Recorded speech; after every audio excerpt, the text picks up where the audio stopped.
What's up YouTube? This is Master Renz and welcome back to my channel. So sa videong ito, manonood tayo kay Fearsome Top 5 na ang pamagat ay Top 8 Scary TikTok Ghost Videos that are genuinely terrifying. Mukhang nakakatakot to Saka na-miss ko to si Fearsome Top 5. So mag-subscribe kayo dito kay Fearsome Top 5. Napakaganda rin ng mga video nito. Saka syempre mag-subscribe din kayo sa akin channel na Master Renz. At pa-click na rin ng bell button para magkasama tayo sa panonood, So shoutout sa mga subscribers saka sa mga viewers ko dyan. Thank you so much po. So wag na natin patagalin to. Let's go sa go.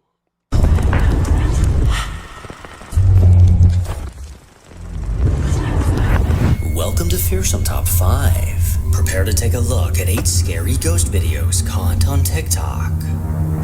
Number 1. In Gettysburg, Pennsylvania, a small town became the site of one of the bloodiest battles in American history. Over 50,000 soldiers were killed, wounded, or missing during the three-day clash in 1863. And among them... Pag mga ganyan, malaki ang chance na may mga paramdam dyan. May mga magpaparamdam dyan pag mga soldiers, yung mga namatay na soldiers nung gera. Naku, malaki ang chance na may mga nagpaparamdam o magpapakita dyan. Most chaotic and violent places on that battlefield was Devil's Den, a jagged area of boulders where Union and Confederate troops fought at close range, leaving behind not just bodies, but something else. Visitors today claim to hear gunfire, ghostly voices, and get sudden chills. And creepiest of all, some visitors claim to see phantom soldiers appearing and disappearing among the rocks. A few years ago, a woman named Steph shared her dad's unsettling experience at Devil's Den. He and a friend were exploring the rocky site when they asked a nearby visitor to snap a photo of them. But later on, when they reviewed the live photo, they noticed something chilling hiding in the frame. Ayun nga Ayun In the background of the photo, a dark figure can be seen standing between two massive boulders. It almost looks like it was posing just long enough to be caught on camera. Neither of the men heard a sound, and they're positive that no one was behind them when the photo was taken. So who or what did they capture? Saka kung tatanungin dyan, anong gagawin niya dyan, di ba? Yung ganyan suot niya. Baka kung tutusin, kaya ang outfit nila ganyan lang, naka-t-shirt lang, naka-short.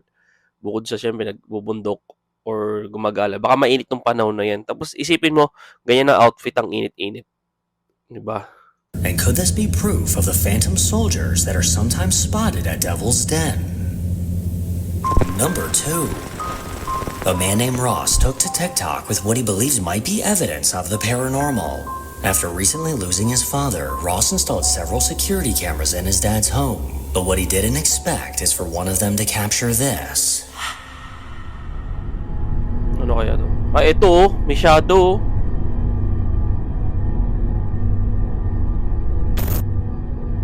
Ayun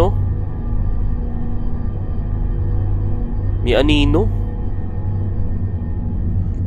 On the wall behind the flowers, a large dark shadow suddenly appeared. This dark mass stretched across the wall, eventually getting way larger than the windows across from it. Oddly enough, as this black mass appeared, the lighting outside didn't change in the slightest. Ayun pa. The shape definitely doesn't resemble a person. Kasi kung tutusin, kung may dumaan dyan, dapat didilim tong sa bandang part ng mga bintana, itong salamin, itong sa pintuan, dapat didilim. Pero majority makikita pala na may dumaan dyan. Pero dito walang nakitang dumaan. Clear na walang dumaan. Or even a car. So what exactly caused this to appear? A chilling detail that Ross later added is directly on the other side of that wall is where his father passed. So maybe this is his way of stopping by to say hello. Number 3. TikTok user Miklo1985 was left stunned after his neighbor showed him some chilling footage captured right outside his home. Late one night, the motion camera on his neighbor's house was triggered. And when they checked the video the next morning, it sent a cold chill down their spines.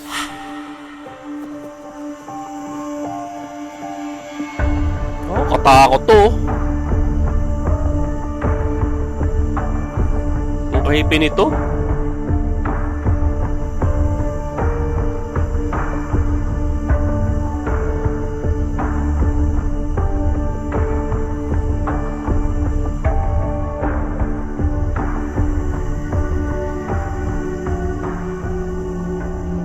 In the middle of the road, directly in front of Miklo's house, a ghostly white figure appeared. This misty, translucent shape clearly resembled a person, casually putting one foot in front of the other like it was just out for a late-night stroll. Miklo's jaw was on the floor, and honestly, same, because what the f*** is that?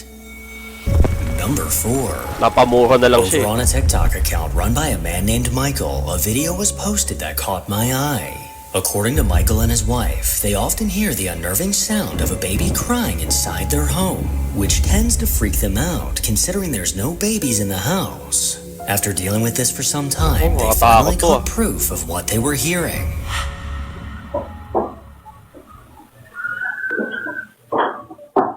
Yun no, may bata nga, may umiiyak.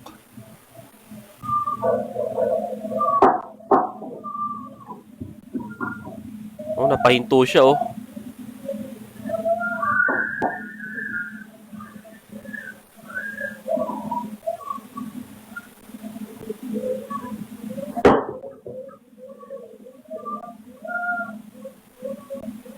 Oh. Kitang-kita may tinanggal siya sa tenga niya, yung headset ba? Kung ano man tawag na, nalimutan ko. So meaning, may naririnig siya talaga ng time na yan.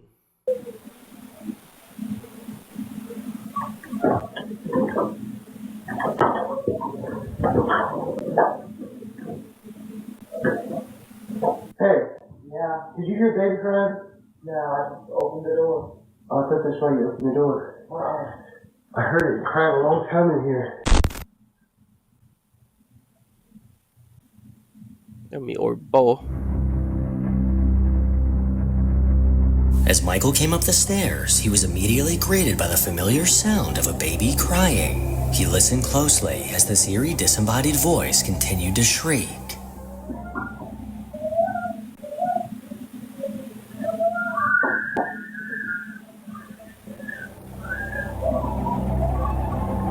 This haunting whine caught his full attention, freezing him in place as he intently listened. Michael and his wife are convinced that something paranormal is going on. But if anyone out there is missing a baby, I think I found it. Number 5. Baka naman tiyanak lang yun.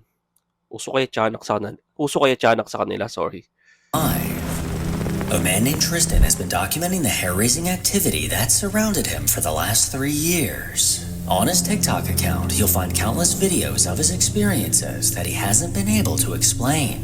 While alone in his apartment, he constantly has a feeling that an unseen presence is in the room with him, silently watching. And occasionally this feeling is correct, as unexplainable things begin to happen around him.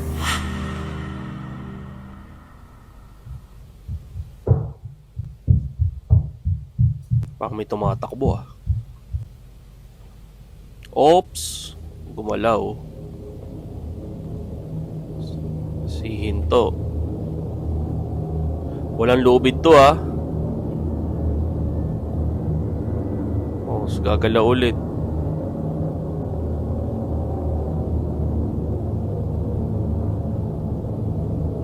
Huminto. Ito, imposibleng hangin to.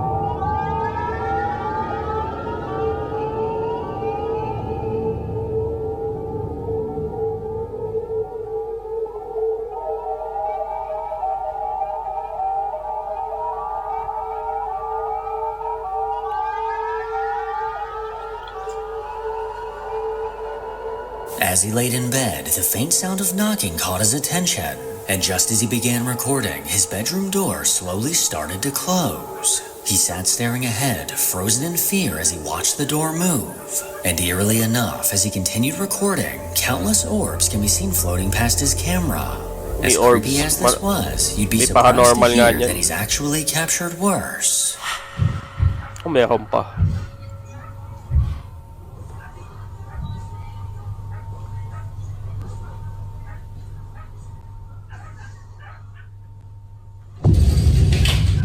Oy! Nako, agresibo yung multo ah.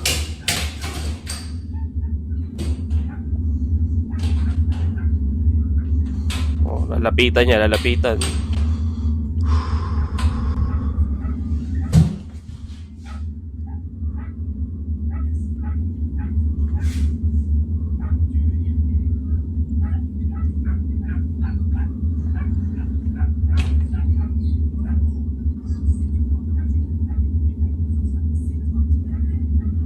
Nakakatakot yung ganyan, no?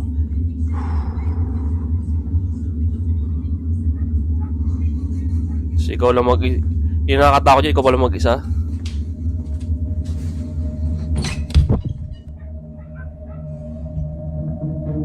The entity in his home clearly doesn't mind being noticed, and I'd go as far as to say it seems like a bit of an attention seeker.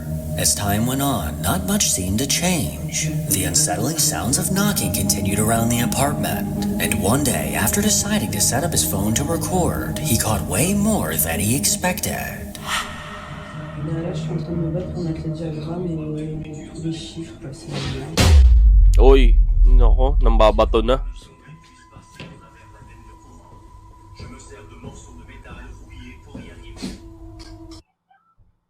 With this AI tool, you can turn your story into a beautifully illustrated children's book. Magkaganyan, delikado na yun, nambabato.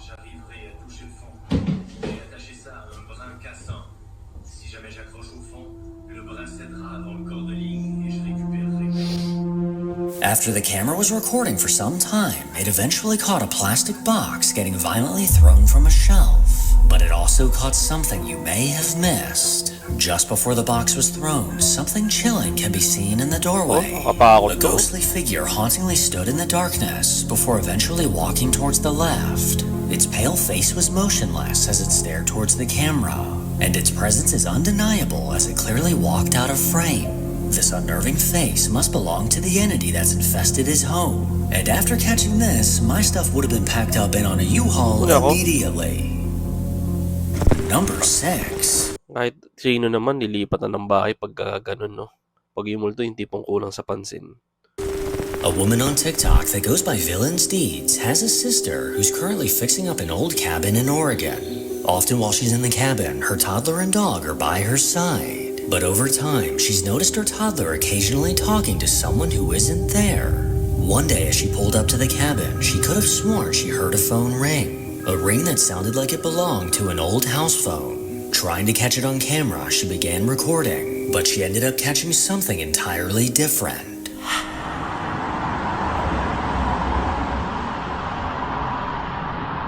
There's something moving in the door.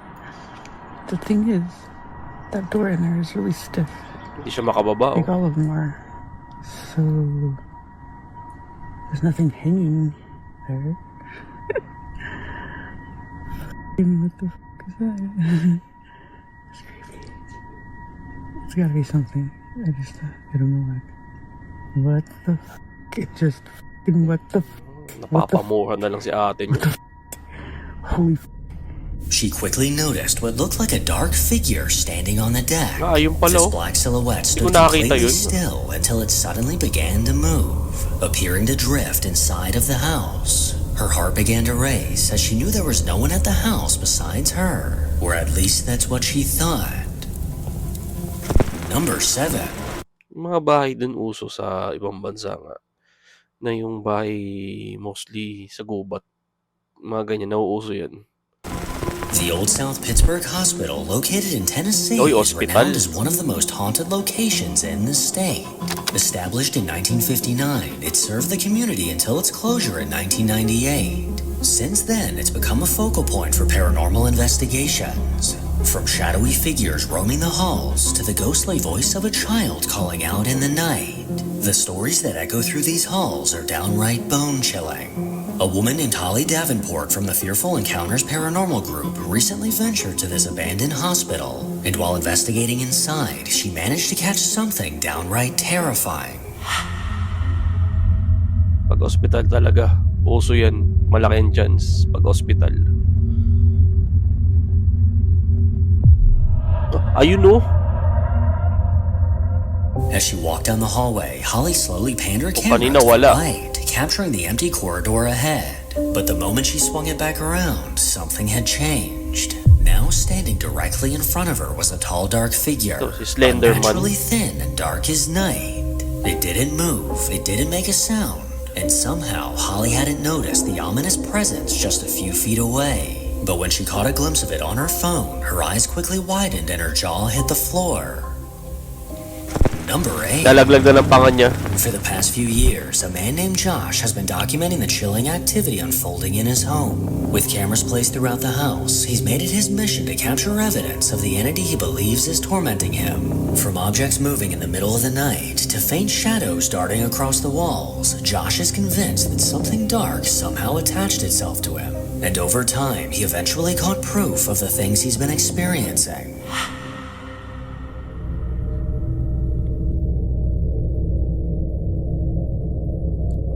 Mahulog yung vase.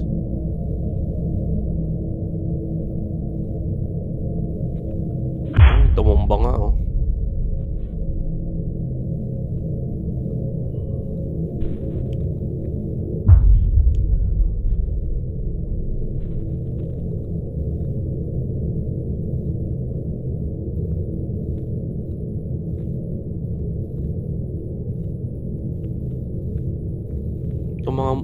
Itong mga multong hilig anihan ng ano ng bahay. Guguluhin. Dagdag trabaho pa.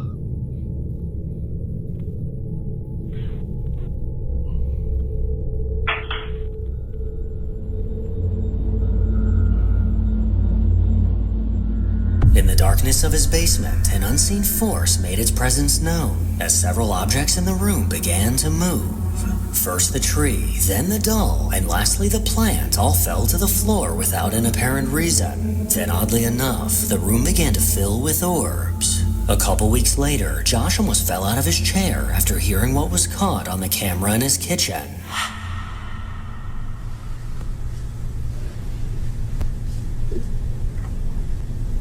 Ano kaya makukunan dito? Uy, may tumawa.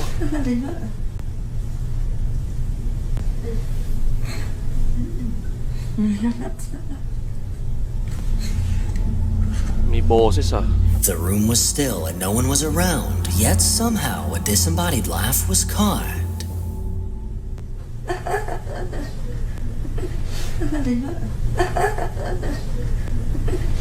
Yung kinigil. Parang kinikilig yung tumatawa. Baka naman naglalampungan lang dyan sa kusina. Kaya siguro nalaglag sa upuan yung nanonood nitong video. This hair-raising voice sounded like it belonged to a woman, but unnervingly, there was no one else in the house at the time. With goosebumps on his arms, Josh wasn't sure what to make of this, and things only got creepier when his camera then caught this. Baka naman may salisi dyan.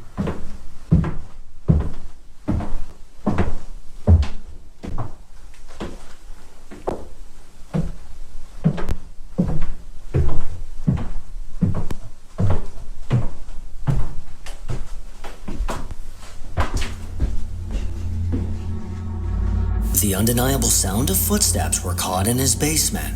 Loud and clear, this bone-chilling sound filled the room, possibly belonging to the spirit whose voice was previously caught. And speaking of this voice, it seemed to make a chilling return. Ito yung nakakatakot na. Oh, ang creepy na nito.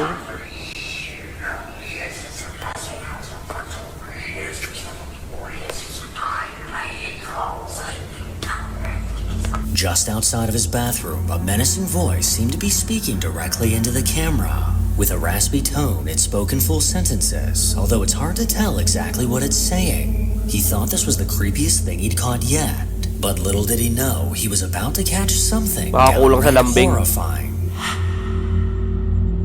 Ito.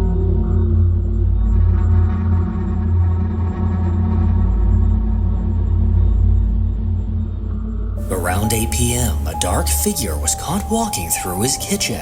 This terrifying silhouette slowly walked towards the right, and as it stopped, a bright light can be seen moving past the cabinets. Watching this piece of footage left Josh shaken up, and honestly not sure what to do. Make sure to follow me on it. Baka naman katatapos lang nun, no? Baka yung tinatawag na where na you, ligo na me. Di ba? So yun, na-miss ko to si Fearsome Top 5. Subscribe kayo dito kay Fearsome Top 5. Ganda rin ng mga video nito eh. Saka syempre, subscribe kayo sa akin channel na Master Renz, at pakiclick na ng bell button para lagi tayong magkasama sa panonood. Thank you so much po sa pagsama. Ingat po kayo palagi.